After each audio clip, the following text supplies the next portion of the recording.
Two men journey to the bars and restaurants of Scandinavia to find amazing beers, always with the same question. Hey, what's on tap? It's time to find out. It's day 11 on What's on Tap podcast advent calendar.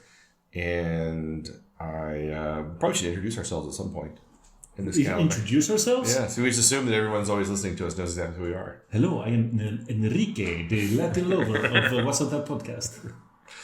And I'm Stefan. No, I'm Martin. All right. Martinez. And so if you're joining us for the first time, I don't know why you would join on day 11 of the podcast. This is the worst spot to start listening to the podcast. I don't know. I feel like day 15 would be the worst. I don't know why. Marginally worse. Yeah, marginally worse. But yeah, so we are trying a new beer a day every day of the calendar because we used to buy calendars and then we decided they weren't really worth the money and it'd be more fun to create our own. And so for 5 years now, we've been doing our own advent calendars. Maybe even longer. I don't know. Maybe longer. I don't know. I said 5 years, but thinking actually it's probably like 6. No, but we did. Yeah, we used to do calendars that we bought. Yeah. And then we did a switch. I don't remember when we did a switch, to be honest. Yeah, probably like 5 years ago. Oh, if only we could do research before the show. I can't do that. That's impossible. No, it doesn't work. No, it doesn't. All right. And so today we have a beer from my side of the counter, one that I wrapped. It's obviously a bottle. I can open it. Yeah, it's obviously a bottle. And it is... it is a 2L. Oh, it's our 65 Days of Darkness. It's our annual 2L bottle. So, nice. Which is really funny because we started this by doing the... Wow, how apropos that we got this bottle in this conversation. Yeah. So originally we got this from... we started by doing this many years ago because I had bought the 2L Christmas calendar, and we did that for like the first 3 years. Yeah. And so ever since then, I make sure we always have one 2L beer in our calendar. So even though I said I'm only going to do Swedish beers, I have to make one exception, of course, by having one 2L beer in our calendar. And I thought that the 365 Days of Darkness, which is a barrel-aged triple bock, aged in cognac and calvados barrels, bottled in 2023, coming in at 10.6% ABV, would be a fun beer to add since they no longer make Snowball Saison. Oh, was that the one you wanted to get? Well, that's the one that we ended up having 3 years in a row because they included it in every calendar. And so we always ended up having it. Yeah. It's just like, oh, another Snowball Saison. So it was almost kind of like a running joke at one point. Like, oh, we're going to review this beer again. But no, I always like to have kind of one 2L beer in just to mix things up a little bit. But that's nice. To pay homage to the origins of the show. And triple bock is a fun style. Yeah. And then when I saw this, I thought, wow, this is not something we see very often and is barrel aged, so that should be even better. And there's just everything I like about this. It sounded like it was even, like they say, cellar worthy. Cellar worthy. Yeah. Did you say the type of barrel? Yeah, it was calvados and cognac barrels. Yeah, get the barrel aging on the nose. Yeah. It smells like a bock beer. It's going to be kind of caramelly, I'm guessing. Let's try it. Cheers.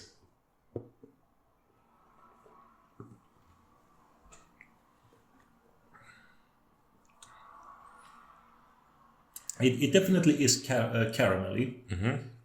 Mm-hmm. Maybe it's too cold. Because I get the barrel aging, but it feels muted. Yeah. So I am wondering if this was allowed to sit a little longer, if it would come out a little more forward. What is surprising is that it's not boozy at all. I thought that it would come out as a much alcohol heavier exactly. kind of profile. I'll be completely honest. Funnily enough, I had this one yesterday, and it tasted much more of both barrels and this nicer alcohol heat. Mm-hmm. Not boozy, but this kind of some flavor. And I'm not getting it from this one right now. Yeah, I'm just guessing it's probably a little cold. So I've got this in the palm of my hand. I'm cupping the glass and I'm trying to warm it up a little bit to get some more air into it and see if I can get this to come alive. Yeah, and the nose is starting to open up a little bit. And I definitely am getting more of the alcohol in this one.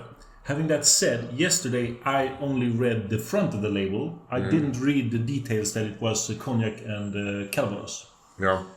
I don't know if the brain plays tricks on me, but yesterday I didn't feel like it was. Now I'm getting only... the calvados? Yeah, or cognac. You have the cognac? All right. I'm not... I find that cognac barrels tend to come out a little too boozy for me quite often.